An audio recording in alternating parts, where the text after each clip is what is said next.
I purchased one of these little voltage controller modules out of China, about 10 or 12 euros, quite cheap, and I just mounted it inside an electrical box and kept it up a bit so that there's plenty of air going around, and I drilled a few holes in the to leave ventilation in for the relay.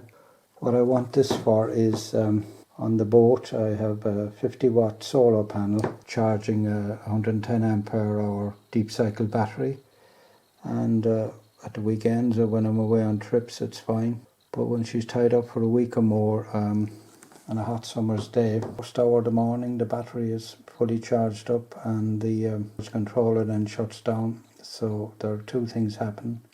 One is of all that energy being wasted, I'm not utilising it. The second is I found a few years ago the solar charge controller went on the blink and frazzled a battery I had. I was otherwise engaged. I wasn't taking much notice of it until I thought there was something wrong, and it had boiled all the electrolyte inside. Thinking that maybe it's in the shut off position for way too long on a summer's day and it's not great for the controller. Not very expensive to put together. I had this little USB adapter, little project. All the bits and pieces, the bits and bobs I had around the place, thrown in an old box. The only thing I had to do was purchase the controller and the electrical box.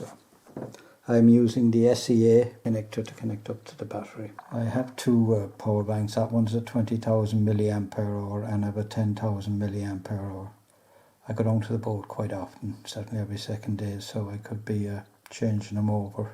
This is a small diagram I put together of the wiring, as I think it should be. So I'm coming off the battery and via fuse. The positive coming up, it branches off this one, small wire, goes into the controller. It's to supply power to the board itself. And from that then I have wired it up to this area here, which is the voltage sensing terminals, positive and negative. That sense the voltage that you want to control. If you were sensing 24 or 48 volts or something like that, well then those two would be independent going to the other power source. But since I'm all 12 volt, I can link them up. Coming off here then, I have this positive paper coming up and going into this connection here, which is a sort of a COM. This would be a COM for the relay for either normally closed or normally open. I'm using the normally open. So when the relay operates, the power goes out to this USB adapter, and then negative back and going back down to the negative terminal here, back to the battery. So that's it. For setting up the controller, I found this YouTube video by RoboJax Easy RL12, which is the model voltage controller. It's a good video, and he goes through programming all the programs. There are quite a few of them there. I think it could be up to 8 or so.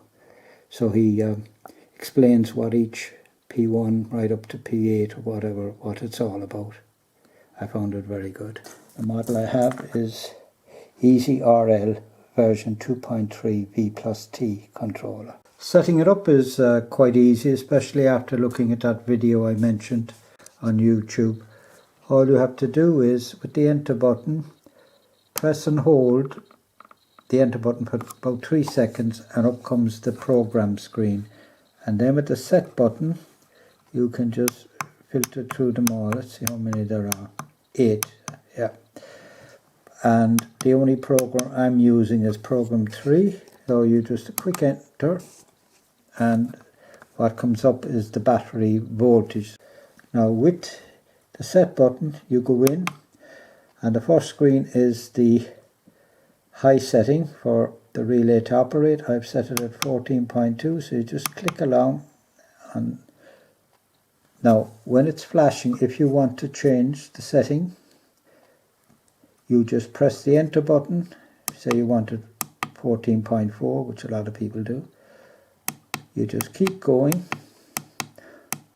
until you get the one you want. I'm going to stick at 14.2 for now.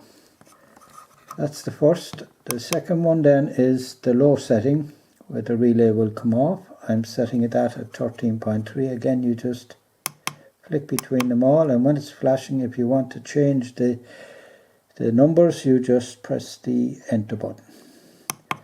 This one here, the third screen, what this is about is if the display is slightly different to your battery voltage, you can go in and sort of calibrate it. I think it goes up plus and minus 0.3 of a volt. But since this is reading the same as my battery voltage, I won't be using it. So that's program 3. The only other one I'm using is program 8. Now, again, you press and hold for 3 seconds. Programs come up. And then with the set button, you go way up. And then you press enter for this program 8. Now, that's a delay of 6 minutes. If you want the display to turn off after a period of time to save a few milliamps, you set a time on it, and I've set 6 minutes, and the display will go off. And to get it back on again, you just press the enter button once. Now if you want the display on all the time, well then D will equal 0. And then just to get out of it, keep pressing until you get the program. Go back to program 3 and a quick enter, and I'm back to battery voltage, and I'm now operating on program 3. She came up to 4.2 and the relay cut in, and she's now charging the power bank. So that's working. I'll disconnect the battery charger now, and she should drop down again, and the relay should go off, and that'll be testing it. She actually a bit faster than I could put the camera on it, but she did drop down below the 13.2 and the relay went off. So she's working. She came down quite fast when disconnected the battery charger. So that's working now. And the power bank is off. So that's it.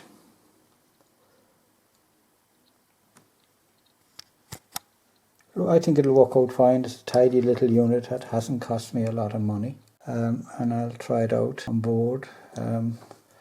I have a fire bag. I might even put it into a tin. I have some of that high temperature insulation, I think up to 1000 degrees.